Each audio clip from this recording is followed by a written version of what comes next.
In line with its drive to rein in government spending, the Yoon administration is pushing for stronger so-called fiscal rules. The finance minister says these should be enforced as soon as they're made into law.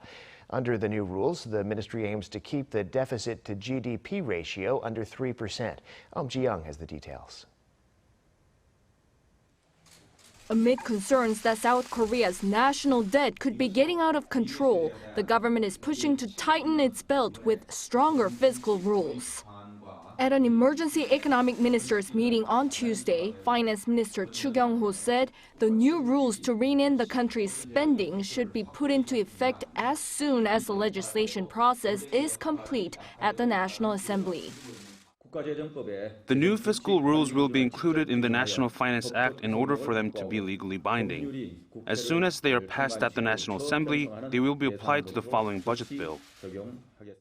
Under the new rules, the Finance Ministry aims to keep the ratio of the country's deficit to gross domestic product at under 3%.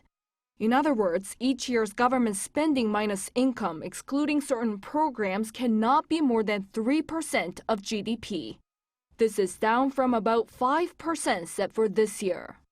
And if the debt-to-GDP ratio, a barometer for the country's ability to pay back its debts, exceeds 60%, the government is expected to adjust that target to 2% or less. However, exceptions will be made in times of war, disaster, or economic crisis. With roughly $730 billion in outstanding debt, the national debt-to-GDP ratio is expected to be around 50% this year. This is up from 35.9% in 2018, led higher mostly by the government's expansionary fiscal policy to deal with the fallout of the COVID-19 pandemic. Currently, among the 38 OECD member countries, South Korea and Turkey are only countries that do not apply fiscal rules.